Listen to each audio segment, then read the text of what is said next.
17 aprel 2026-cı ildir və həftənin cümə gündür dəyərli izləyicilər. Qafqaz Info saytı Əli Əsədovun biznes və tikinti imperiyası ilə bağlı bir araşdırma hazırlayıb. Bu araşdırmanın detallarını sizinlə bölüşmək istəyirəm.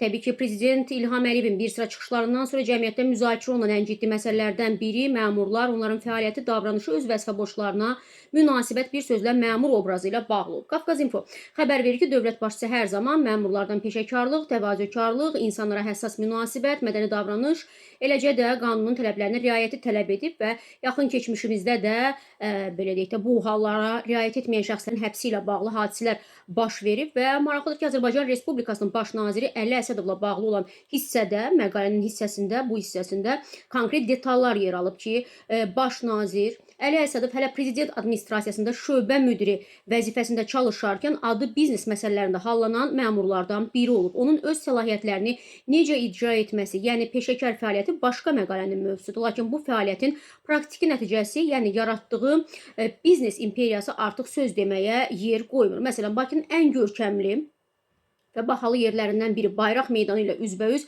Əli Əsədova məxsus olduğu bildirilən manqal restoranı ölçüsü, təmtərağı ilə diqqəti cəlb etməyə bilməz.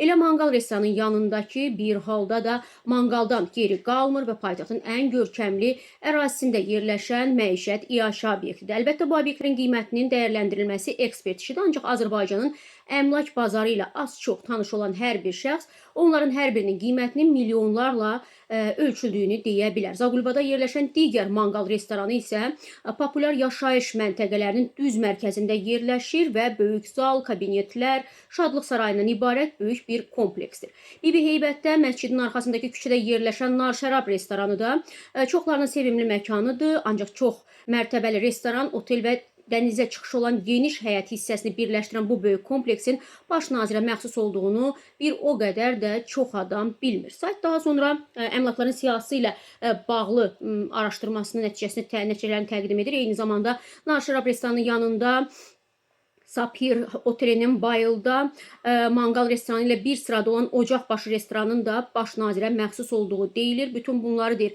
əldə etmək üçün hətta ümumi standartlar baxımından da çox böyük görünən baş nazirin əmək haqqı təbii ki yetməz deyə yazır sayt. Ancaq siyahı bununla da bitmir və hətta indi bizim oxuyacağımız obyektlərin siyahısı belə Əli Əsədovun biznes imperiyasını əhatə etmir. Məsələn, nələri var imiş? Siyahını oxuyuram dəyərli izləyicilər, səbirli olun. Səbail rayonu Abbasov 33 ünvanında 4 üstəgəl mansard mərtəbəli ofis binası, Xətai rayonu Ayaz İsmailov küçəsi 12-də qeyri-yaşayış binası, Yasamal rayonunda sifarişçisi Alliance Development MTK olan yaşayış binası, eyni zamanda Səbail rayonunda sifarişçi Rahat Həyat MTK olan yaşayış binası, Sabunçu rayonunda sifarişçisi çay çəkici ASC olan yaşayış kompleksi, Qaradağ rayonunda isə renta servis yetkisi Bayılda Dəniz Molla üzbəüz 3 çox mərtəbəli tikili. Məlumata görə burada əmlakın 1 kvadrat metri 17.000 manat təşkil edir. Bəzi hallarda belə tikintilər ən çox sadə vətəndaşlara ziyan vurur. Hansısa məmura məxsus tikilini həyata keçirmək üçün insanların incidildiyi, evlərinin, obyektlərinin söküldüyü halları da var və təbii ki, bu məsələ ilə bağlı zaman-zaman mətbuatda da məlumatlar yer alıb. Və eyni zamanda ictimaiyyət belə siyahılara bir növ alışqandır, yəni bunu bu barədə məlumatlıdır.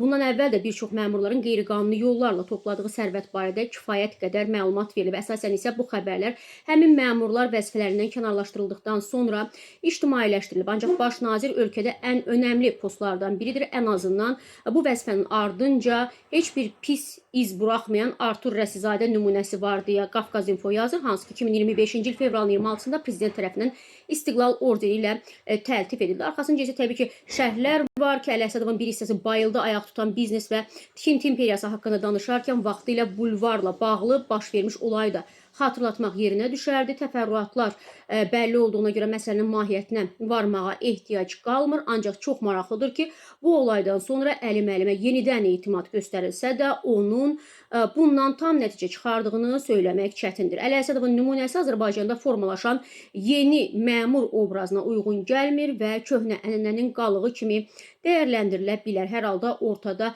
dövlət başçısının tələbləri, göstərdiyi çərçivə var və kimliyindən hansı postu tutmasından asılı olmayaraq heç kimin yeni dövrün standartlarından kənarda qala bilməz və İndi oxuduğum yazı Əli Əsədovla bağlı həqiqətlərin bir hissəsini əhatə edir deyə Qafqaz İnfo saytı sonda qeyd edir və mövzunun tamamı araşdırıldıqdan sonra daha geniş material veriləcək dəyərli izləyicilər.